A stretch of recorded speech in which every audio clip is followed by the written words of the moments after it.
नमस्कार दोस्तों, India news के डिजिटल प्लेटफॉर्म पर आप सभी का बहुत बहुत स्वागत है। मैं हूं आपके साथ अंशिका। राजस्थान कांग्रेस में सचिन पायलट और अशोक गहलोत के बीच लगातार घमासान देखा गया है। लंबे वक्त से दोनों के बीच काफी बातों को लेकर अनबन चल रही है।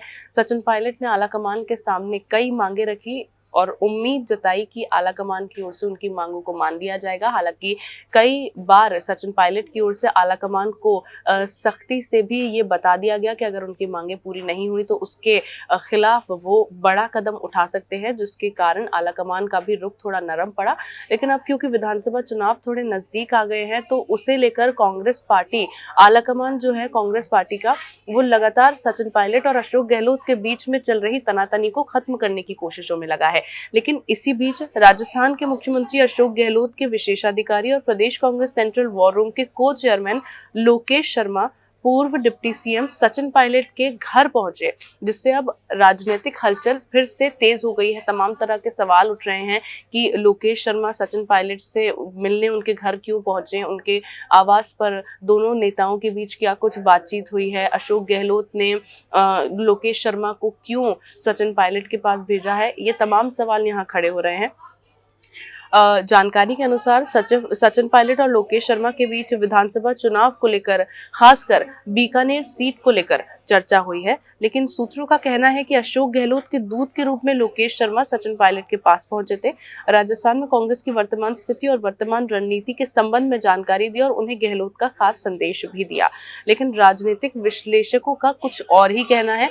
वो कहते हैं कि मसला शायद कुछ और ही है। राजस्थान विधानसभा चुनाव 2023 के लिए कांग्रेस ने अपनी पहली लिस्ट में 33 कैंडिडेट्स के नामों का ऐलान किया था और अगले ही दिन दोनों नेताओं के बीच करीब 30 मिनट तक बातचीत चली और इस मुलाकात को लेकर तरह तरह के कयास लगाए जा रहे हैं। यानी कि पहले दिन जब सूची जारी की गई थी, पहली सूची जारी की गई थी कांग्रेस की, तो उसके बाद लोकेश शर्मा और सचिन पायलट के बीच ये मुलाकात हुई, जिसमें कई अहम मुद्दों पर चर्चा हुई और उसके बाद से हलचल लगातार तेज है।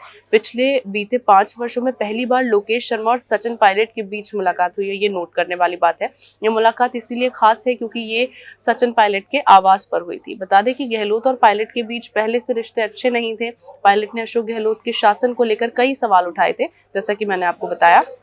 लोकेश शर्मा ने विधानसभा चुनाव के लिए बीकानेर सीट पर अपनी दावेदारी वो लगातार कर रहे हैं और वो इस क्षेत्र में लंबे समय से काम कर रहे हैं और लगातार सक्रिय रहते हैं। सीट पर कांग्रेस की तरफ से प्रत्याशी का ऐलान नहीं किया गया है। ऐसे में चर्चा है कि लोकेश शर्मा और सचिन पायलट के बीच सीट के सियासी समीकरणों को लेकर बातचीत हुई है।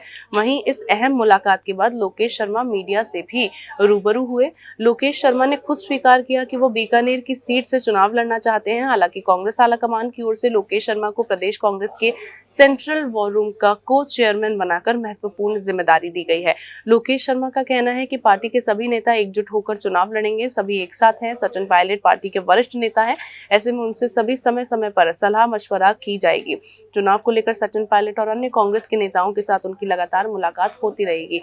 हालांकि इस मुलाकात को फ्रेम इस तरह से किया गया है कि लोकेश शर्मा क्योंकि बीकानेर की सीट से चुनाव लड़ना चाहते हैं तो इस पर वो सलाह मशवरा करने सचिन पायलट के बीच गए थे। लेकिन अगर विश्लेषकों की माने तो यहाँ मसला कुछ और ही है और कहा जा रहा है कि लोकेश शर्मा को अशोक गहलोत के दूत के तौर पर वहां भेजा गया था, जहां पर उन्होंने सचिन पायलट को अशोक गहलोत का एक बड़ा संदेश भी दिया है और इसी को लेकर अब सियासी हलचल भी तेज हो गई है। अगर आपको हमारा वीडियो पसंद आया हो तो इसे लाइक करें, शेयर करें और हमें कॉमेंट सेक्शन में कॉमेंट करके जरूर बताएं।